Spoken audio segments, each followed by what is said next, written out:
마치 내가 벌써 누워지고 나의 떠날 시간이 가까웠도다. 나는 선한 싸움을 싸우고 나의 달려갈 길을 마치고 믿음을 지켰으니 이제부터는 나를 위하여 의의 면류관이 예비되었으므로 주 곧 의로 주신 장관장이 그날에 내게 주실 것이며 내게만 아니라 주의 나타나심을 사모하는 모든 자에게 오리라. 아멘. 자리에 후회 없는 인생을 위한 말씀으로 하겠습니다.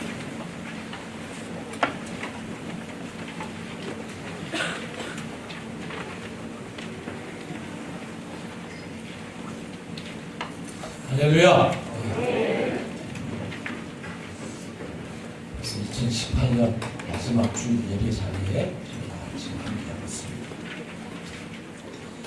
우리가 늘 숨을 쉬고 살지만 막상 그 공기의 존재나 소중함을 별로 의식하지 못하고 살아갑니다. 그러다가 아주 미세먼지가 심한 날 마스크를 쓰고 길을 걷거나 산속에서 아주 맑고 깨끗한 공기를 마시게 되면 그때 우리는 비로소 공기의 존재를 실감하고 또 공기의 소중함을 느끼게 되죠. 자, 이와 마찬가지로 우리가 시간 속에서 살아가지만 그 존재를 별로 의식하지 못하고 살아갑니다. 그러다가 삶 가운데 문득 어떤 계기가 오게 되면 시간의 흐름과 존재를 실감하게 되죠. 주말이 돌아오면 야 벌써 또 한 주가 지나갔구나 하는 사실을 의식하게 됩니다.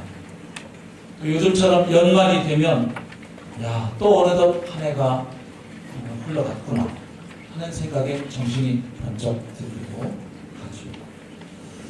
자, 오늘 우리는 벌써 2018년 마지막 주일 예배를 드리고 있습니다. 그리고 내일이면 송구 영신 예배를 또 드리게 됩니다. 예배복이 터졌습니다. 이렇게 어김없이 한 해를 마무리할 때가 반드시 찾아오는 것처럼 우리 인생 전체를 마감할 그날도 반드시 찾아올 것입니다. 정해진 사실입니다. 예외가 없지요. 아무도. 자, 그런데 그때가 되었을 때 우리는 살아온 지난 날들을 돌아보면서 어떤 생각에 상념에 잠기게 될까요? 안타까움과 후회의 감정에 사로잡히게 될까요? 아니면 뿌듯함과 감사의 마음이 내 마음을 가득 채우게 될까요?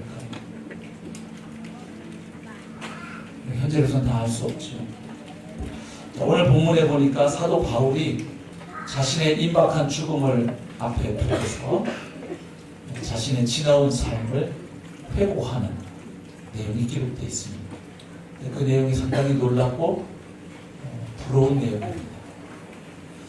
사도 바울의 마지막 서신인 이 디모데 후서는 주후, 그러니까 AD 66년에서 67년경에 당시 네로 황제 치하에서 바울이 다시 수감되게 되거든요. 감옥에 수감되었을 때 그때 그 감옥에서 써보낸 편지로 알려져 있습니다. 그래서 그런지 디모데에게 첫 번째로 써서 보낸 편지 디모데 전서죠. 디모데 전서와는 분위기가 사뭇 다릅니다. 디모데 후서를 읽어보면 분위기가 상당히 비장하다는 것을 어렵지 않게 발견할 수 있습니다. 거기에는 이유가 있죠. 자, 지금 이런 상황에서 디모데 후서가 기록되었습니다. 바울이 주후 62년경에 로마 감옥에서 풀려난 적이 있습니다. 그러니까 바울은 로마 감옥에 이제 2번 수감이 됐는데 AD 62년경에 감옥에서 풀려난 후에 바울이 뭐 했을까요? 네, 또 복음 전하는 일을 했죠. 다시 전도 여행을 떠난 것으로 보이는데 이른바 4차 전도 여행이죠. 그 시기에 바울이 썼던 서신이 디모데 전서와 디도서입니다. 그런데 시간이 조금 흘러서 아까 말씀드린 대로 AD 한 66년 혹은 67년경에 바울이 다시 체포되어서 로마 감옥에 수감이 됩니다. 근데 이때 상황은 첫 번째 수감 때와는 상당히 달랐습니다. 바울이 첫 번째 감옥에 수감되었을 때는 사도행전 28장 30절 말씀 보시면 알 수 있는데 셋집에 거했다고 기록되어 있어요. 그러니까 말하자면 요즘식으로 표현하면 가택 연금 상태와 비슷하다고 말할 수 있겠습니다. 어떤 정해진 제한된 장소에 거하면서 자유롭게 밖에 나갈 수는 없지만, 그러나 그때 바울에게 어떤 자유가 있었습니까? 사람들이 그 집에 찾아올 수 있었고, 그 찾아오는 사람들에게 바울은 담대하게 하나님의 나라와 주 예수 그리스도에 관한 복음을 담대하게 거침없이 선포할 수 있었죠. 전할 수 있었습니다. 그런데 두 번째 수감되었을 때는 상황이 많이 다릅니다. 디모데후서 1장 16절, 또 2장 9절, 4장 13절을 참고해서 보시면 지금 바울이 두 번째 수감되었을 때는 다른 일반 죄수들처럼 그가 쇠사슬에 묶인 채 차가운 지하 감옥에 갇혀 있다는 것을 보게 됩니다. 그리고 또 4장 16절에서 알 수 있는 것처럼 바울은 자신의 그 예심에서 그 재판 때 제대로 된 변호를 지원받지 못했습니다. 아무런 변호도 지원받지 못했고, 그리고 여전히 그의 공판이 이제 기다리고 있었지만 바울은 이미 알고 있었습니다. 이번에는 결국 자신의 사형으로 일단락될 것을 그는 이미 예견하고 있습니다. 그래서 바울은 자신의 죽음을 내다보면서 믿음의 아들인 디모데에게, 그 젊은 목회자인 디모데에게 그가 에베소 교회의 여러 문제들을 어떻게 처리할 것인지 고민합니다. 그리고 디모데가 목회자로서 어떻게 처신하고 또 어떻게 사역을 감당해야 할지 고민합니다. 여러 가지 지침을 줍니다. 그리고 오늘 본문이 포함되어 있는 디모데후서 4장 1절부터 8절은 이제 다시 한번 마지막으로 디모데에게 권면을 주는 그런 단락입니다. 지금까지 권면한 것들을 이제 결론 짓는 자리죠. 그런 형식을 취하고 있는데, 또 내용을 들여다보면 지금까지 바울이 디모데에게 주었던 그 앞에서 준 권면들을 다시 재반복하는 경향이 있습니다. 그래서 이미 권면했던 내용들을 다시 한번 아주 긴급한 어조로 비장한 마음으로 이렇게 제시하는 부분입니다. 그래서 4장 1절 2절 보시면 디모데에게 이렇게 권면하죠. 하나님의 말씀을 신실하게 가르치고 또 전파할 것을 명합니다. 아주 엄숙하게 명합니다. 그리고 3절과 4절 보면 장차 이제 교회 내에 배교가 있을 것을 예언하고 경고합니다. 앞으로 그런 시대가 올 것을 내다보는 것이죠. 그리고 5절에서는 그럼에도 불구하고 디모데에게 그 고난을 견디면서 주어진 사명을 다 감당할 것을 권합니다. 그리고 나서 오늘 본문인 6절부터 8절에서는 갑자기 바울이 자기 인생 이야기를 합니다. 자, 믿음의 아들이고 젊은 목회자인 디모데에게 마지막으로 비장하게 몇 가지를 권면한 바울이 4장 6절부터 8절에 보면 갑자기 자기 인생을 돌아보면서 회고하면서 그 이야기를 하고 있습니다. 그 내용의 핵심이 뭐냐면 자신은 자신에게 주어진 사명을 다 이제 마치고 감당했다는 이야기예요. 그래서 이제는 주님 곁에 갈 때가 다가오고 있다는 이야기를 하죠. 자, 그런데 여기서 왜 바울이 갑자기 자기 인생 회고담을 이야기할까? 왜 뜬금없이 디모데에게 이렇게 해라 저렇게 해라 권면하다가 바울이 왜 자기의 살아온 날들을 이야기하게 되는 것일까? 거기에 이유가 있습니다. 자신이 죽고 나면 그의 사역을 계승할 인물이 누구냐면 디모데입니다. 그래서 자기의 사역을 계승할 인물인 디모데에게 본을 보이기 위해서 지금 자기 이야기를 합니다. 무슨 이야기냐면 자신이 떠난 뒤에 이제 남겨지는 디모데가 자신이 했던 것처럼, 즉 자신을 모델로 삼아서 디모데도 여전히 전도자의 직무를 잘 감당하도록 독려하기 위해서 자기 이야기를 하는 겁니다. 나는 내게 주어진 이 길을 걸었고 사명 감당하고 이제 주님 곁에 간다. 마찬가지로 너도 네가 목회할 시대에 상당히 어려운 상황이 펼쳐질 건데 그럼에도 불구하고 고난을 감당하고 견디면서 너에게 주어진 사명을 끝까지 잘 감당하고 오라 하는 그 얘기를 하기 위해서 자기 인생 이야기를 했던 것이죠. 자, 그래서 원문에 보면 6절에 한글 성경에는 보이지 않는 한 단어가 눈에 띄입니다. 가르라고 하는 접속사입니다. 왜냐하면 하는 말입니다. 그러니까 바울이 그 앞에 4장 5절에서 이렇게 권면했죠. 그러나 너는 모든 일에 신중하여 고난을 받으며 전도자의 일을 하며 너의 직무를 다하라. 왜냐하면 이렇게 말하는 겁니다. 내가 왜 이렇게 너에게 비장하게 명하고 권면하는가 하면 이제 내가 떠날 때가 됐기 때문이다. 그 말을 하는 거죠. 바울은 자신이 세상을 떠날 때가 다가왔음을 언급합니다. 6절에 보시면 바울은 자신의 생명을 어떻게 표현하냐 하면 전제를 붓는 것으로 묘사합니다. 여기서 전제는 제물 위에 포도주를 붓는 바로 그 제사를 말하죠. 그래서 구약성경 출애굽기 29장 40절이나 또 민수기 15장 1절부터 10절 말씀에 보면 어떻게 합니까? 희생제사가 이제 끝날 때 맨 마지막에 그 제물 위에 포도주를 붓는 그 의식이 기록되어 있죠. 결국 바울은 자신의 피가 제사 때 쓰이는 그 포도주처럼 이미 부어졌다 이렇게 말함으로써 자신의 죽음이 임박했다는 것을 예견하고 있는 것입니다. 결국 자기의 생명을 뭐로 여겼습니까? 하나님께 드리는 제물로 여겼다는 것이죠. 그리고 기꺼이 그리스도와 교회를 위해서 순교의 재단에 자기 목숨을 바칠 것을 결심하고 있는 상황입니다. 그리고 이 세상을 떠날 때가 가까웠다 이렇게 표현하는데 여기 떠날 때가 가까웠다 할 때 떠난다는 단어가 좀 흥미로운 단어입니다. 여기서 바울이 사용한 단어가 어떨 때 쓰이는 단어인가 하면 배가 이제 항해를 위해서 출발할 때, 출항할 때 그 전에 부두에 정박해 있었을 테니까 부두의 맨 끈을 어떻게 할까요? 풀죠. 풀고 이제 배가 출항하게 되는 것입니다. 바로 그때 사용되던 단어입니다. 또 한 가지는 군인이 새로운 지역으로 이제 전쟁에서 전진할 때 어떻게 하나요? 거하던 천막을 철거합니다. 그때 또 사용되었던 단어이기도 합니다. 근데 결국 바울은 자신의 죽음을 어떻게 이해하고 있다고 볼 수 있나요? 이 세상의 장막을 걷고 새로운 세계를 향해서 출발하는 것으로 그렇게 여기고 있음을 우리가 알 수 있죠. 자, 아무튼 바울은 지금 생의 마지막 순간에 자기가 와 있음을 알고 있습니다.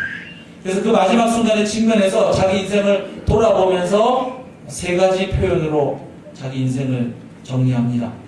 첫 번째는 무엇입니까? 선한 싸움을 싸워왔다. 나의 달려갈 길을 마쳤다. 그리고 믿음을 지켰다. 이렇게 표현하고 있습니다.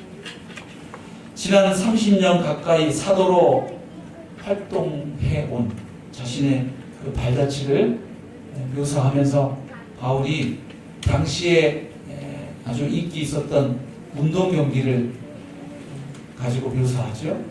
어떤 경기일까요? 당시 헬라와 로마 시대에 많이 행해졌던 경기 가운데 이 원투나 레슬링 같은 격투 경기가 있었죠. 디모데전서 1장이나 6장에도 보면 우리 신자의 삶을 그런 아주 치열한 경기로 묘사하고 있는데 여기 지금 바로 그런 싸움으로 묘사를 합니다. 물론 이 표현은 에베소서 6장 10절 이하에 나온 것처럼 전쟁터에서 목숨을 걸고 싸우는 그 군인들에 대한 묘사로 볼 수도 있겠습니다. 아무튼 바울이 말하고 싶은 내용은 이겁니다. 자신에게 맡겨진 사명을 감당하기 위해서 자신이 지불해야 했던 그 대가가 얼마나 치열하고 또 절박한 것이었는지를 말해주는 거죠. 결코 쉽지 않은 싸움이었다는 거예요. 그러나 하나님의 은혜로, 주님의 은혜로 마침내 승리할 수 있었다는 고백을 하고 있습니다. 두 번째로 바울이 자기 인생을 돌아보면서 표현한 말은 달려갈 길을 다 달렸다. 달리기 경주에 비유하고 있습니다. 여기서 달려갈 길은 마라톤과 같은 경기에서 선수가 달리도록 지정되어 있는 길을 의미하는 단어입니다. 마라톤에서 우승하려면 아무 길이나 달려갖고 되는 게 아니고 반드시 그 정해진 트랙을 달려야 하는 것이죠. 그리고 마지막 결승점에 도달할 때 이제 그에게 보상이 주어지죠. 말하자면 하나님께서 우리 성도들 각 사람에게 달려가야 할 그 인생 코스를 이렇게 지정해 주시는데, 바울 같은 경우에는 이방인의 사도로서 복음 전도자의 길을 하나님이 그에게 주셨다는 거예요.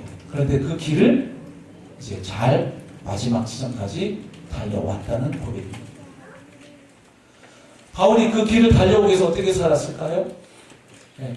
그 길을 달려가는데 방해가 되고 거추장스럽게 하는 장애물들을 그는 어떻게 했나요? 무거운 짐들을 과감하게 미련 없이 벗어 던졌죠. 그리고 정말 힘들어서 이제는 이 경주를 그만 포기하고 싶은 순간에도 그는 믿음의 주요 또 온전케 하시는 이 예수님을 바라보면서 편대를 향해서 끝까지 달려왔다고 고백합니다. 그리고 바울은 또 믿음을 지켰다고 고백합니다. 그 말은 여러 가지 환난도 있고 복음 전하는 사역 가운데 핍박도 있고 고난도 있었지만 그의 주가 되시는 그리스도를 향한 믿음을 절대 포기하거나 배신하지 않았다는 의미입니다. 그리고 또 한 가지 의미는 자신이 부탁받은 것을 지켰다는 의미로도 해석이 가능한 표현입니다. 바울에게는 맡겨진 것이 있었습니다. 무엇입니까?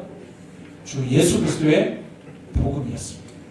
복음이 거룩한 위탁물처럼 바울에게 맡겨져 있었습니다.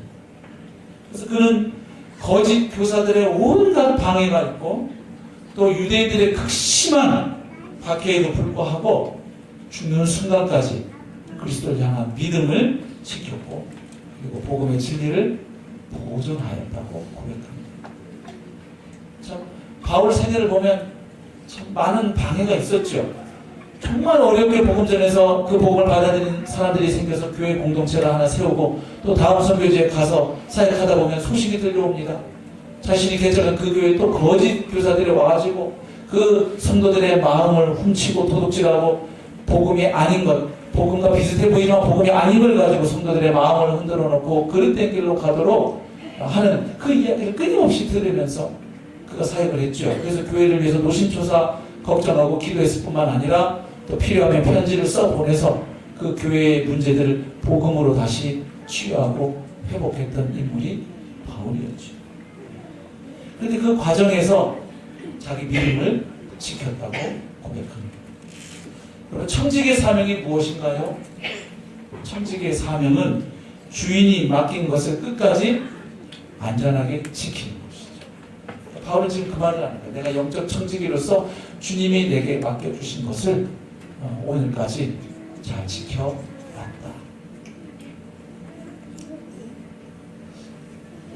부럽죠? 안 부러우신가 봐요.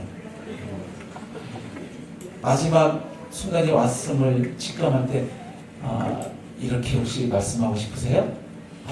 내가 돌아보니까 그거 내가 살면서 박사기를 2개나 땄네. 돌아보니까 그래도 내가 서울에 내가 아파트를 5채나 사놓고 가는구나. 내가 땅을 10,000평을 샀네. 내가 말단 상황으로 들어가서 사장까지도 올라보고 나는 인생을 마감했어. 난 뿌듯하구나. 혹시 이런 말씀 하고 싶으세요?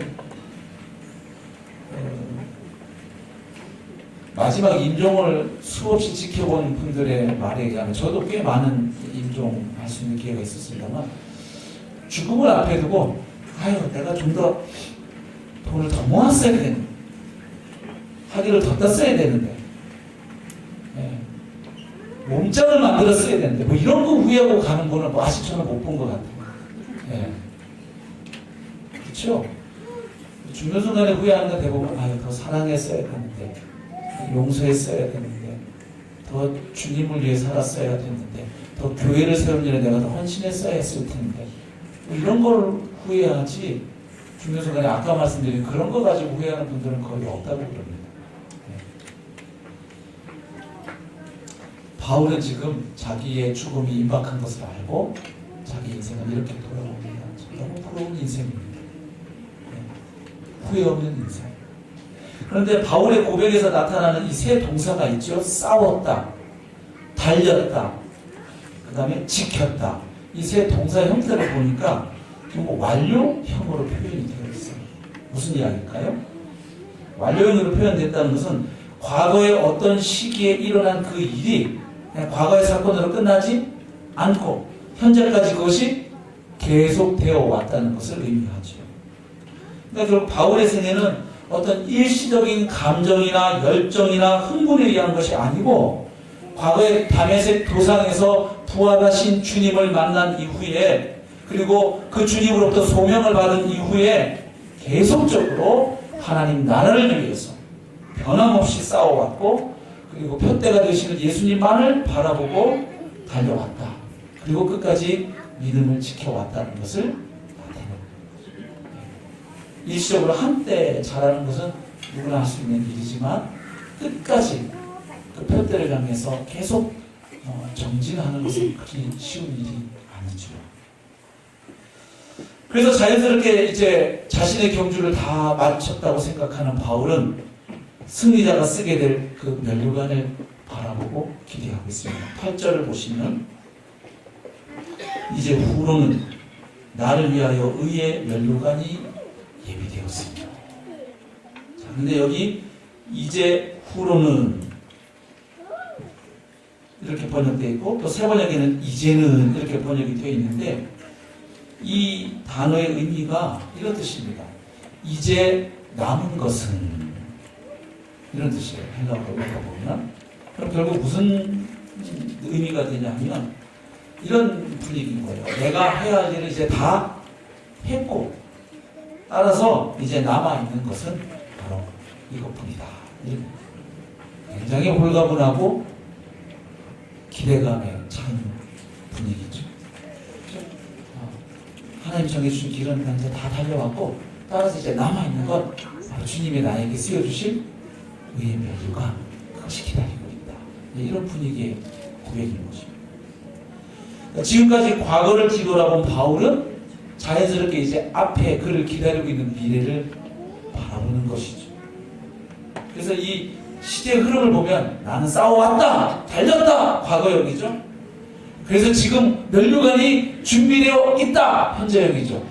그리고 주님이 그것을 나에게 씌워 주실 것이다, 미래형이죠. 지금 이렇게 의식이 이렇게 흘러가고 있음을 봅니다. 당시에도 마라톤 경기를 하면 그 승리자에게 관을 씌워줬죠. 월계수나 소나무나 또 이 올리브 잎으로 이렇게 둥글게 엮어서 화관을 만들어서 그 승리자의 머리에 씌워줬습니다. 얼마 지나면 금방 말라 비틀어지는 월계관이지만 그 달리기 선수들은 그거 하나 써보려고 목숨을 걸고 그 42km가 넘는 길을 달렸잖아요. 그것과는 비교할 수 없는 의로우신 재판장이신 하나님이 주실 그 의의 면류관을 지금 바라보고 있습니다. 그게 준비되어 있다는 걸 알아요.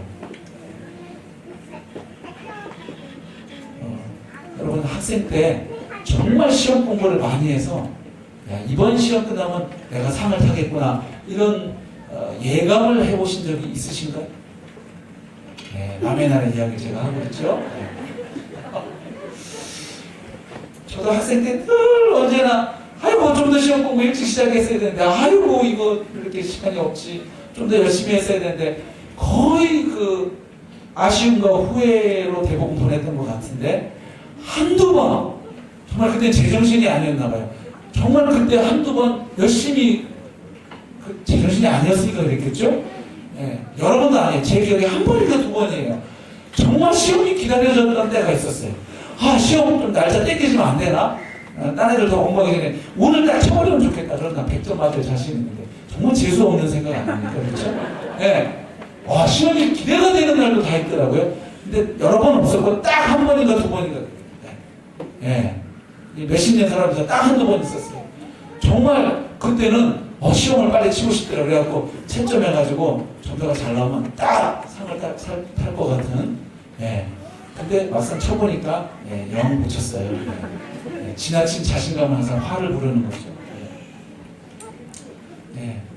근데 아무튼 조금 바울의 마음이 정말 후회 없이 살아온 거예요. 그리고 자기가 믿기로는 정말 하나님을 신뢰하고 하나님과 동행하며 또 하나님이 주신 길을 성실하게 완주한 사람에게는 하나님이 반드시 그를 모른 척하지 않고 상급을 주시는 것을 바울은 믿었기 때문에 이제 그 상급이 자신을 기다리고 있다는 것을 확신하고 있습니다. 얼마나 부러워요. 생을 마감하는 이 순간에 이 확신을 가지고 마지막 순간을 맞이할 수 있고 주님 품에 안길 수 있다는 말입니다. 근데 바울은 어떻게 이럴 수 있었을까? 도대체 바울이 노년에 이르기까지, 생애 말년에 이르기까지 그렇게 한결같이 살아갈 수 있도록 해준 원동력이 무엇이고, 그래서 생애 마지막 순간에 임박해서도 후회와 아쉬움과 안타까움의 넋두리가 아니라 후회 없는 인생을 살아나가. 그리고 이제 주님이 나를 기다리고 계신다. 상급을 준비해놓고 나를 기다리고 계신다고 이렇게 떳떳하게 말할 수 있게 해준 그것이 무엇 때문이었을까? 여러 가지를 볼 수 있겠습니다만은 바울 서신에서 분명하게 우리가 한 가지 발견할 수 있는 게 있습니다. 그건 뭐냐 하면 바울의 의식과 그의 삶과 사역을 온통 사로잡고 있는 그 모든 것을 관통하는 핵심 가치 혹은 핵심 단어가 있다는 것을 보게 됩니다. 그러니까 바울은 모든 것을 그 관점 위에서 살아갔고 사역했다는 것을 알 수 있습니다. 그게 뭔지 한번 보겠습니다. 로마서 1장입니다. 1절부터 4절 로마서 서두에 바울은 이렇게 고백합니다. 예수 그리스도의 종 바울은 사도로 부르심을 받아 하나님의 복음을 위하여 택정함을 입었습니다. 바울은 자신이 누구인가, 나의 정체성, 아이덴티티를 어디에서 찾냐면 철저하게 복음, 곧 예수 그리스도와의 관계 속에서 찾습니다. 나는 누구냐? 예수 그리스도의 종이다. 나는 누구냐? 바로 예수 그리스도의 사도로 부르심을 받았다. 나는 누구냐? 바로 하나님의 복음을 위하여 따로 택정함을 받았다. 전부 다 자기가 누구이냐라는 자기 이해에서 예수 그리스도와 관계에서 복음과 관련해서 자기를 바라보고 있습니다. 그리고 그 복음의 핵심은 역시 예수 그리스도라는 겁니다. 이 복음은 하나님이 선지자들을 통하여 그의 아들에 관하여 성경에 미리 약속하신 것이다. 복음은 뭐냐? 하나님께서 자기 아들에 관하여 미리 구약 성경에 약속하셨는데 그 모든 약속들이 바로 예수 그리스도 안에서 성취되었다는 기쁜 소식이라는 거죠. 그의 아들에 관하여 말하면 육신으로는 다윗의 혈통에서 나셨고 성결의 영으로는 죽은 자들 가운데서 부활하사 능력으로 하나님의 아들로 선포되셨으니 결론이 뭡니까? 곧 우리 주 예수 그리스도시니라. 복음의 핵심은 예수는 그리스도시고 주님이시라는 선포입니다. 여기서 할 수 있는 게 뭐냐면 바울은 자신의 정체성을 어디에서 찾았다는 것입니까? 복음에서, 예수 그리스도에게서 찾았다는 겁니다. 그 다음 사도행전 20장 24절 봅니다. 내가 달려갈 길과 주 예수께 받은 사명 곧 하나님의 은혜의 복음을 증언하는 일을 마치려 하면은 나의 생명조차 조금 더 귀한 것으로 여기지 아니한다. 바울은 자신의 사명을 무엇으로 이해했습니까? 자기가 달려가야 할 길이 무엇이라고 이해했습니까? 바로 하나님의 은혜의 복음을 증언하는 것으로 이해했습니다. 그런데 그 사명이 얼마나 소중한지 자기 목숨을 바쳐서라도 그 사명을 이루어야 된다고 그는 믿었습니다. 그러니까 그 사명이 너무나 귀해서 그 사명의 성취를 위해서라면 내 목숨을 바치는 것도 아깝지 않다고 여겼던 것이죠. 그러니까 바울은 자기의 정체성도 복음에서 찾고 자기의 사명도 복음에서 찾고 있습니다. 그 다음에 고린도전서 1장 17절 보면 바울이 여러 가지 일들을 하고 사역을 감당하지만 최우선순위는 역시 복음과 관련된 일이라고 그가 고백합니다. 고린도전서 1장 17절 그리스도께서 나를 보내심은 침례를 베풀게 하려 하시랴. 자, 이 말이 문자적으로 바울은 침례를 전혀 안 줬다는 이야기일까요? 그 말이 아니죠. 지금 이 말을 하는 상황이 있죠.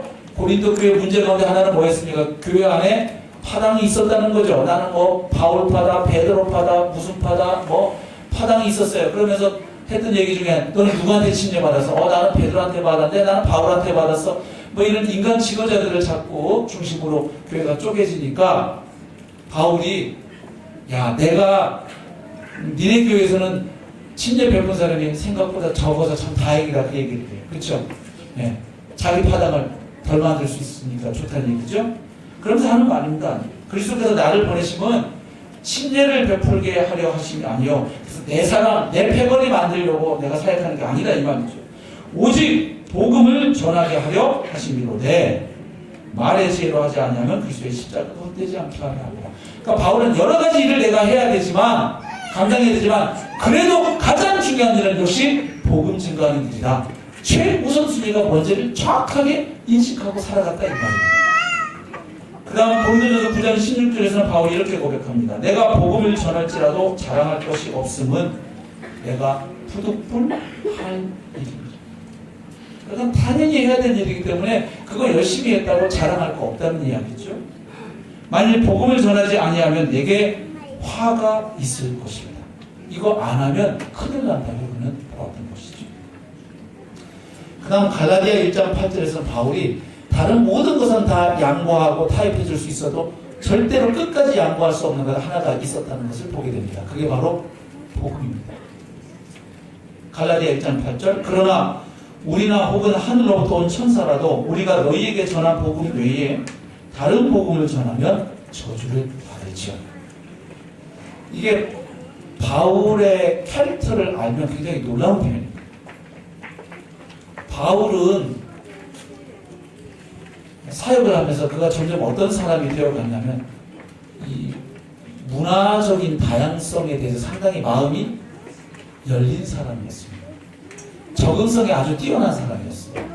그래서 그는 유대인을 만나면 유대인에게 하듯이 헬라인을 만나면 헬라인에게 다양한 사람들을 만나서 그 상황에 나를 적응시킬 수 있고 그 사람들하고 대화를 나눌 수 있는 인물이 바울이었어요. 그는 이스라엘 영향에서도 자라났지만 헬라 세계에서 살았던 인물이에요. 그래서 이 두 세계를 다 이해하는 요즘 말로 표현하면 아주 그 글로벌 마인드를 가진 그런 인물이에요. 그래서 어떤 문화 속에 들어가도 얼른 그 문화 안에 적응해서 거기서 또다시 복음 사역을 감당할 수 있는 아주 문화적 적응력이 뛰어난 인물입니다. 다시 말하면 융통성이 있고 유연하다는 거예요. 플렉서블한 거예요.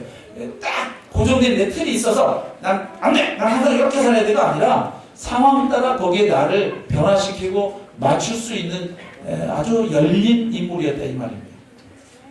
그래서 바울이 그러잖아요. 예를 들면 그 음식 문제에 있어서도 바울 자신의 믿음으로는 하나님 외에는 다 신이 없으니까 다 가짜들이니까 우상 숭배할 때 이렇게 그 제사에 드려졌던 고기들 어차피 이지도 않은 신들이니까 그 고기 얼마든지 먹을 수 있다는 게 바울 자신의 믿음이었어요. 그러나 혹시 자기가 그 고기를 먹을 때 옆에 저거 귀신한테 바친 고기인데 저거를 바울 사도가 드시네 해서 시험 들 사람이 있으면 자기는 어떻게 할 수도 있다. 평생 고기 안 먹지 뭐 그럼 이렇게 열린 사람이에요. 이 뭐는 고정된 틀에 갇혀서 아주 이렇게 좁쌀 영감처럼 살았던 인물이 아니라 이 말이에요. 상당히 유연한 인물이에요. 그런데 그런 바울이 절대로 양보할 수 없는 게 하나 있었는데 그게 복음이에요. 복음에 관한 거는 그 누구라도 만약 타협하거나 변질시키면 저주를 받아야 됩니다. 여기서 언급하는 인물이 누굽니까? 하늘에서 온 천사라고 해도 만약 복음과 다른 소리 하면 저주를 받아 마땅하다. 그리고 우리도 나도 얘기하죠. 그 앞에 우리나 혹은 그랬죠. 사도인 나도 지금까지는 내가 이렇게 복음 전했는데 앞으로 내가 딴 소리 하면 나도 저주를 받아 마땅하다. 절대로 양보할 수 없다는 것. 그 기준인 거예요. 절대 기준. 복음이었던 거예요. 그 다음에 그의 달려가려고 하는 그 목표, 지향점이 무엇이었는지를 보겠는데 빌립보서에서 확인할 수 있습니다. 빌립보서 1장 20절 나의 간절한 기대와 소망을 따라 아무 일에든지 부끄러워하지 아니하고 지금도 전과 같이 온전히 담대하여 바울이 늘 생각하는 게 뭐냐? 살든지 죽든지 내 몸에서 그리스도가 존귀하게 되게 하려 하나니 이는 내게 사는 것이 그리스도니 죽는 것도 유익하니라. 그러니까 바울이 늘 생각하고 바라고 원하고 추구하는 바는 뭐냐? 하여튼 살든 죽든 일이 되든 저리 되든 하여튼 내 삶을 통해서 내 몸에서 누구가 그리스도가 존귀 여김을 받으시는 것 그게 내가 원하는 거다. 만약에 내가 죽는 것을 통해서 그리스도가 존귀 여김을 받으실 수 있다면 난 그것도 상관없다. 늘 생각하는 게 나를 통해서, 내 사역을 통해, 내가 하는 일들을 통해 주님이 어떻게 하면 존귀 여겨주실 수 있을까? 빌립보서 3장입니다. 7절. 그러나 무엇이든지 내게 유익하던 것을 내가 그리스도를 위하여 다 해로 여겼더라. 그러니까 바울은 부활하신 주님을 만나는 순간 그분이 절대 가치가 되었어요. 그래서 그 전에 자기가 가치 있다고 생각하고 추구했던 것들, 아니면 붙잡고 집착하고 애착했던 것들을 다 내려놓게 되었다고 고백하죠. 내가 그리스도를 위하여 다 해로 여길 뿐더러 또한 모든 것을 해로 여기는. 절대 가치를 만나면 다른 것들은 다 뒤로 밀려나는 거예요. 상대 가치가 되는 거예요. 맞죠? 여기 결혼하신 부부들 앉아 계신데 그 옆에 계신 그 남자분을 만나서 결혼하는 순간 세상 모든 남자들에 대하여 눈을 감기로 결단하셨나요? 우리 형제님들은 지금 옆에 계신 그 자매님과 결혼식을 마치고 나오는 그 순간부터 이제 세상 모든 여자에 대해서 아무리 절세 미인이 지나가도 이제 눈 감기로 다 다른 여자들은 돌로 보기로 결정하셨나요? 대답을 안 하시는 거예요. 결혼의 의미는 그거잖아요. 그 약속 죽을 때까지 지키겠다는 거잖아요. 하나님 앞에서 서약하는 거잖아요. 맞죠? 아니, 아내도 예쁘고 옆집 아줌마도 예쁘고 앞집 아줌마도 예쁘고 뒷집 아줌마도 예쁘고 이거 어떻게 해요?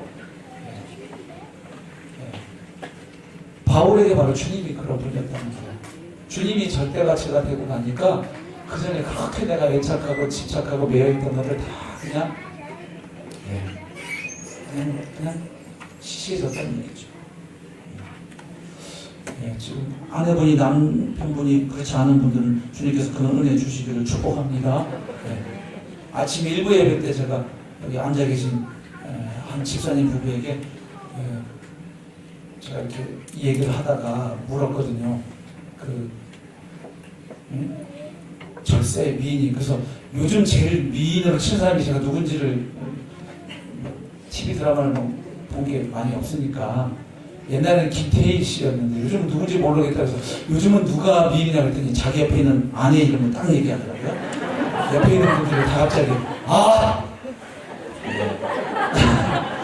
제가 그랬어요. 오늘 집사님 저녁밥은 안 굶으실 것 같아요. 아주 모범답안을 잘 아시거든요. 자, 바울에게는 예수님이 그런 분이었어요. 내가 그를 위하여 모든 것을 잃어버리고 배설물로 여김은 그리스도를 얻고 그 안에서 발견되려 합니다. 바울이 그리스도를 얻지 못했나요? 주님 안에서 발견되지 못했나요? 아니죠. 그런데 또 바울은 끊임없이 내가 그분을 얻고 그 안에서 계속 발견되려 합니다. 내가 가진 의는 율법에서 난 것이 아니오 오직 그리스도를 믿음으로 말미암은 것이니 곧 믿음으로 하나님께로부터 난 것이라. 내가 그리스도와 바울이 뭘 계속 알고 싶었는지 한번 보십시오. 그리스도와 그 부활의 권능과 그 고난의 참여함을 알고자 하여. 결국 바울이 계속 더 알고 싶었던 것, 추구했던 게 뭡니까? 나는 그리스도를 더 알고 싶다. 그리고 그리스도의 그 부활의 권능이 무엇인지를 내가 좀 더 깨닫고 경험하고 싶고 누리고 싶다. 알고 싶다. 그리고 그 주님의 고난의 참여함을 내가 알고 싶다. 다시 말하면 복음이죠. 부활의 영광, 고난. 이거 뭐예요? 복음의 핵심 아니에요. 이미 그렇게 그가 잘 알고 있고 누구보다도 잘 알고 있고 많이 알고 있고 많이 경험했던 그인데 여전히 그가 알고 싶어하는 건 다른 희한한 게 아니라는 거예요. 여러분, 바울만큼 영적 체험이 많았던 인물도 드물어요. 그런 3층천 경험을 한 사람이에요. 그렇죠? 그리고 그의 사역 현장에 많은 사람들이, 죽은 사람들이 살아나기도 했고요. 병자들이 치유받았고 엄청난 기적의 역사들이 일어났습니다. 근데 바울은 그런 거 얘기한 적이 없어요. 그 3층천 얘기하는 것도 자랑하려고 하는데 하도 헛소리하는 다른 사람들이 있어서 그 얘기 입을 좀 닫게 하려고 조금 언급하고 지나갔죠. 바울이 계속 알고 싶은 건 그런 신비한 영적 체험이 아니에요. 그리스도와 그 부활의 권능과 그 고난에 참여함을 알고자 하여 그의 죽으심을 본받아 어떻게 해서든지 죽은 자 가운데서 부활에 이르려 하노니 내가 이미 얻었다 함도 아니요 온전히 이루었다 함도 아니라 난 이미 복음 다 알아, 다 깨달아서 다 알아. 그래서 이제는 좀 뭔가 색다른 거, 새로운 걸 내가 알고 싶어. 아니라는 거죠. 형제들아, 나는 아직 이루었다 함도 아니라 오직 내가 그리스도 예수께 잡힌 바 된 그것을 잡으려고 달려가노라. 형제들아, 나는 아직 내가 잡은 줄로 여기지 아니하고 오직 한 일, 즉 뒤에 있는 것은 잊어버리고 앞에 있는 것을 잡으려고 표대를 향하여 그리스도 예수 안에서 하나님이 위해서 부르신 부름의 상을 향하여 달려가노라. 아멘. 그러니까 바울의 모든 의식과 삶과 사역을 관통하고 있는 그 모든 것을 사로잡고 있는 게 뭡니까? 복음, 곧 예수 그리스도였어요. 그러니까 끝까지 변질되지 않는 겁니다.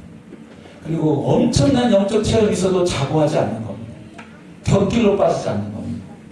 근데 여러분, 우리가 만약에 주님이 아니라 돈을, 학위를, 육신의 건강을, 사람들의 인정과 칭찬을, 뭐 어떤 다른 것을 절대 가치로 붙잡고 가면 우리 생의 마지막 날 반드시 우리는 후회할 것입니다. 이 길이 아닌가요? 그때는 it's too late. 너무 늦어요. 다시 살 수가 없죠. 그 다음 신앙 안에서 걸어가는 길도요. 2000년 기독교 역사를 보면, 교회사를 보고 교리사나 신학사를 공부해보면 알 수 있는 분명하게 보이는 몇 가지 내용인데 그 중에 하나는 이겁니다.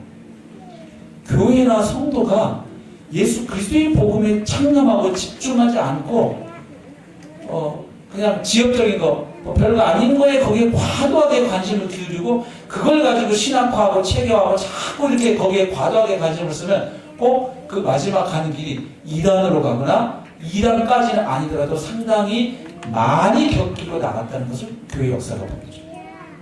그러니까 어디에 집중해야 될지를 보여주는 겁니다. 여러분, 오늘 우리 주위에도 보십시오. 신비한 영적 체험에 계속 가치를 보고 그걸 계속 추구해 보십시오. 결국은 점점 주님으로부터 멀어집니다. 물론 주님과 함께하는 그 길에는요, 하늘에 놀라운 은혜가 있고 놀라운 신비한 영적 체험이 반드시 주어집니다. 왜요? 살아계신 주님과 함께 걸어가는 그 길이 어떻게 그저 평범하고 밋밋할 수만 있겠어요? 예, 그 주님의 말씀을 매일 붙잡고 그분께 늘 기도하고 그분과 함께 연합하고 내 안에 그분이 살아계시고 내가 그분 안에 계신 삶이 어떻게 그저 그런 삶일 수 있겠어요? 거긴 놀라운 은혜가 있고 신비한 체험들이 반드시 있죠. 그러나 그럼에도 불구하고 언제나 초점은 예수 그리스도, 바로 그분이셔야 합니다. 예. 그래서 만약에 그 초점을 자꾸 놓치면서 흐리면서 어떤 기도를 많이 해서 막 하루에 막 4시간, 6시간 기도해서 막 거기서 드는 생각들, 들려오는 어떤 소리들, 그걸 다 주님의 말씀을 여기고 가면요, 기도 많이 하는 것 때문에 그릇된 길로 가는 경우가 종종 있어요. 예. 왜냐하면 자기 영성을 믿는 거예요. 내가 이렇게 많이 기도하면서 든 생각이니까 이건 당연히 주님의 말씀이겠거니 하는 거예요. 여러분, 기도 가운데 드는 생각과 들려오는 소리가 주님의 음성인 경우도 많지만 내 육신의 소리인 경우도 많고요. 더 심한 경우는 사단의 속삭임도 있어요. 하나님의 아들이신 예수님도 그래서 십자가를 앞에 두고 계속해서 아버지께 기도하신 것은 내 뜻대로 마옵시고 아버지의 뜻대로 해달라고 계속 자기를 주님 앞에 굴복시키는 기도를 했던 것입니다. 네. 그래서 여러분, 우리가 하나님이 주시는 영적 체험 소중하지만 그 영적 체험 자체를 자꾸 해서 추구해 가면 결국 그 끝을 보세요. 한때 대단한 복음 사역을 했던 분들이 그걸 추구해서 가다가 결국 변질되고 이상한 길로 가 있죠. 또 교리나 신학도 그렇습니다. 철저하게 예수 그리스도의 복음의 중심에 딱 서서 이 십자가의 복음, 부활의 복음에 딱 서서 여러 가지 성경이 가르쳐주는 다양한 영적인 원리들, 진리들을 그 중심 안에서 하나하나 배우고 익혀가는 것은 그의 삶을 점점 더 풍요롭게 하고 점점 더 그의 영성을 깊어지게 하고 예수 그리스도를 닮아가게 하지만, 그렇지 않은 상황에서 이것저것을 자꾸 자기 머리로 신학하고 체계하면 결국 가는 길을 잘 보세요. 지금 사람들이 신천지부터 이단에 빠진 것도 평상시에 교회에서 안 가르쳐주고 이상한 거를 저 구석에 있는 거 이거 짝 풀이해줄까, 이거 비유 풀이해줄까 그러면서 그거 풀면 우와 이야, 말씀 진짜 잘 가르친다. 이거 우리 교회에서는 한 번도 안 가르쳐 줄 거야. 후 끌려가죠. 이단이 아닌 경우도 마찬가지예요. 예를 들면 주님 오실 때 가까울수록 이스라엘이 회개하고 주님께 돌아 회복돼야죠. 당연히 우리가 기도해야 되고 소원해야 됩니다. 그런데 백투 예루살렘을 부르짖는 분들 중에 또 상당 부분을 보면 신학적으로 건전하지 않은 분들이 있잖아요. 예? 또 그 절기 얘기하는 분들이 있고 예루살렘 성전을 다시 건축해야 된다. 아니 주님이 오셔서 저 건물 성전 끝났다고 얘기하셨는데 또 협통적 이스라엘을 회복해야 된다. 이러면서 또 백투 예루살렘하고 뭐가 어떻고 뭐 통곡의 벽 밑에 뭐가 있고 뭐 이런 확실하지 않은 이야기로 사람들이 자꾸 관심을 또 음모론 얘기하고 여러분 확실하지 않은 것에 많은 관심을 쏟기보다 확실한 예수 그리스도의 복음에 뿌리를 두시기를 축복합니다. 성경 전체가 얘기하는 게 뭐냐면 구약의 모든 그 예언과 약속과 언약이 예수 그리스도 안에서 성취되었다는 이야기를 성경이 하는 거예요. 그래서 이스라엘 회복도 그렇고 우리 삶의 문제도 그렇고 항상 예수 그리스도가 하나님의 뜻과 계획의 중심이고 절정입니다. 그래서 예수 그리스도를 중심으로 해서 복음을 중심으로 해서 우리가 그런 이슈들도 바라보고 해석하면서 이 시대 가운데 끼어 살아가야 할 줄로 믿습니다. 네. 이 마지막 때가 되니까 말들이 많이 나와요. 여러 가지 이야기들이 맞는 것도 있고 가짜 뉴스도 있고 애매한 것도 있고 어떤 건 성경하고 전혀 다른 얘기가 막 이게 뒤죽박죽 섞여 있어요. 제가 보니까 지금 한국 영적 기상도가 그래요. 예. 그래서 막 그런 거에 관심 그리고 유튜브 가가지고 막 그런 거 보면서 어머 여러분 그렇게 하지 마세요. 주님이 우리 신앙생활 그렇게 헷갈리게 이거 모르고 큰일 아니에요. 예수 그리스도를 정확히 알고 그분이 가져다 주시는 하나님 나라를 정확히 알고 성령의 임재를 알고 그분과 한 걸음 한 걸음 교회 공동체와 더불어 동행해 가면 주님이 반드시 그 사람 마지막 지점까지 인도해 가십니다. 그 불확실한 거에다가 자꾸 에너지를 쏟고 거기에 내 인생을 얹지 마세요. 이미 결론난 예수 그리스도 그리고 다시 오셔서 모든 것을 최종 결론 내실 예수 그리스도 그분을 편대로 삼고 그분을 같은 줄로 믿는 공동체 식구들과 함께 주님 오신 날을 대망하면서 오늘 내게 주신 그 삶의 자리에서 내게 주신 삶의 길, 그 사명을 성실하게 감당해 가는 것 바로 그것이 우리 각자에게 주님이 기대하시는 말이에요. 그리고 그렇게 가다가 주님이 이제는 너는 좀 내가 한국용으로 써먹기는 아깝다. 너 이스라엘로 가렴. 너 터키로 가렴. 너 아프리카로 가렴. 그것도 순종하면 되는 거예요. 그래서 우리는 그날 주님 오늘 나를 있게 하신 곳에서 우리는 복음의 증인으로 그리고 내게 맡겨주신 영혼들을 뜨겁게 사랑하고 맡겨주신 사무 감당하면서 그러나 늘 시선은 열방을 품고 그리고 주님 다시 오실 그 끝을 바라보면서 오늘을 살아가는 것 이것이 하나님의 백성의 삶인 줄로 믿습니다. 성실하게 땅 위에 서서 오늘 이곳에서 그러나 열방을 보고 끝을 보고 주님 오신 날을 보는 그 시선에서 다시 오늘 내가 서 있는 자리로 와서 이곳에 함께 하시는 그리스도 그리고 다시 오실 그 그리스도 그 안에서 우리는 오늘도 내일도 주님 안에서 이 걸음을 성실하게 걸어갈 수 있기를 소망합니다. 그리고 마지막 때가 왔을 때 주님 오시는 걸 우리 생에 오시는 걸 뵙거나 주님이 더디 오셔서 주님 오시기 전에 내가 생을 마감한다면 바울처럼 똑같이는 고백을 못해도 그래도 얼추 많이 내가 이거 없다고는 좀 있었고 엎치락뒤치락을 해서 조금 부끄러운 부분도 없지 않아 있으나 그러나 전체적으로 봐서 그래도 주님이 내 손 잡고 오늘 여기까지 인도해 오셨다. 주님이 하셨다. 네. 그렇게 우리가 평가할 수 있었으면 정말 좋겠습니다. 우리 옆에 계신, 앞에 계신, 뒤에 계신 성도들에게 한 3번 이상에게 축복했으면 좋겠습니다. 끝이 좋으시기를 축복합니다.